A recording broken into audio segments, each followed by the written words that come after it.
Hey everyone, so a couple days ago we got an update on our software for the Tesla Model 3. We have version 11 now, and there's a lot of regressions in the UX for this version, things that my wife and I really don't like, that before seemed to work pretty well, and now they're really hard to get to. So I'm going to go through those. We have a top 6 list of the things we don't like. So, I mean, they added this thing, the light show for the holiday season, which is great. It's cute and everything, but like I said, definitely a regression on a lot of the UX features with this. So I'm going to go through a few of them here. So number 6, I would say the garage door home link. Before there's still the icon here, and if I click on this, tap on this icon, I get the options here for our home for our 2 garages. And there's also the buttons here, which are kind of nicely placed here. But the problem is that they interact with the seatbelts because of the seatbelt settings. If I take off my seatbelt, that appears down there. Let's say I put the car in drive or something, it uses the same area. So you wouldn't think that's a big deal because safety is first and you should put on your seatbelts. But our workflow is we would get the car out of the garage, then maybe the kids are starting to get in the car, and we would close the garage. So it was quick and easy, and since the buttons were up here automatically, you would just tap on that to close the garage while kids are getting in the car.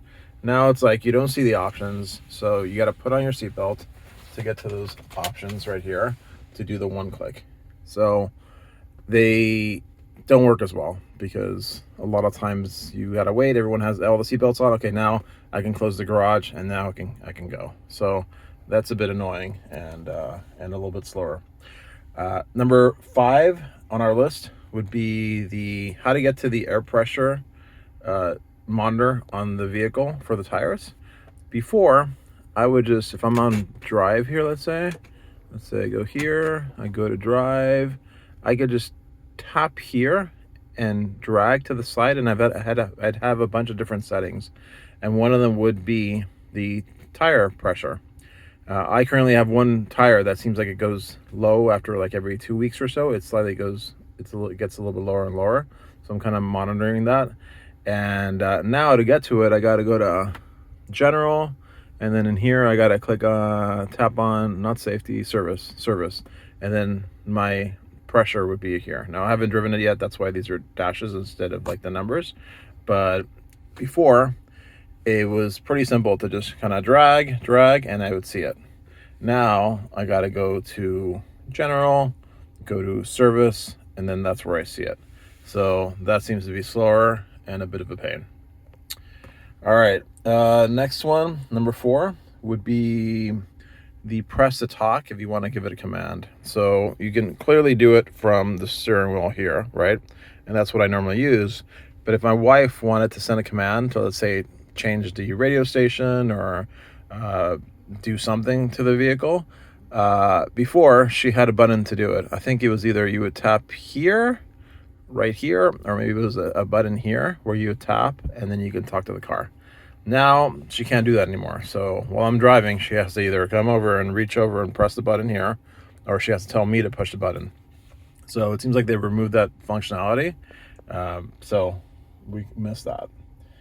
Number three is favorites for the radio. Before, if I want to music, let's say I'm on streaming and I'm, I don't know, playing something here, and I have the audio. Let me turn the audio down. Okay. Here, I could always go right here. I think I could do this. It would be, there'd have another setting, or it was here, but essentially I could go to my favorites and scroll this list of favorites, which was nice because I had a combination of streaming channels, radio directly on there, so I could switch back and forth. Now it seems like they split up streaming and radio, so I have my favorites for streaming, and then I have my favorites for radio. They're separate, so I always have to like drag this way, which reduces this, seeing while I'm driving what is important here, and then here I got to select it, right? And I have to click another time here to switch. While before, I could just drag here and select my favorites. If I give their favorites, why aren't they combined? Now they're no longer combined. Totally sucks. All right, number 2. would be changing users. So a lot of times when we get in the vehicle, if my wife and I get in together, it'll pick the wrong person. So I'm here and it thinks it's her. So then the seats start moving forward and I got to switch users. So now you got to go to general, you got to pick your user, and then you can switch between the two, right here. Before, the names were just up here. So it's super simple. Just you tapped the names and then you could switch. Now it's like an additional tap because I got to go in here and I got to go there. So stupid. It was great before. Now it's harder. And the last one I would say would be the heated seats, which absolutely sucks. Because before, there was a button just here on both of our sides for the front heated seats. And my wife always has the heated seats on. She's always changing it. Now you either got tap on the control here for the temperature and then go to it. So it's always at least 2 taps to do that, while before was a 1 tap to switch it or turn it on. Or you can tap here and drag, and then you get this smaller option here, and then you can turn it on there. I don't know, the auto thing totally doesn't work correctly at all. We can't figure it out yet. So it's always at least 1 click to get to it, and then you tap on it. Or you can tap on this and get to it. And before it was an icon here, and you can see how there's black on both sides. So there's an option, like you could just add it back here. So I'm like, oh, maybe I need to just re-add it. So then I go here to these options. I'm like, can I click and drag? But there's nothing here that's related to the heated seats that I can tap and drag. So it just seems stupid. Like they got rid of something that was on the main screen and now it's no longer there. So at least add a button here so I can add it or something. All right.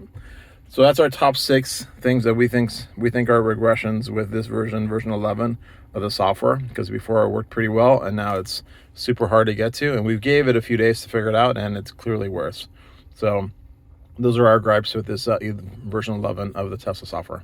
All right, definitely like and subscribe if you like this content, and if there is an easier way to get to these that I don't know about, just add it to the comments. That way we're aware of them. Okay, thanks a lot. Have a good one. Bye.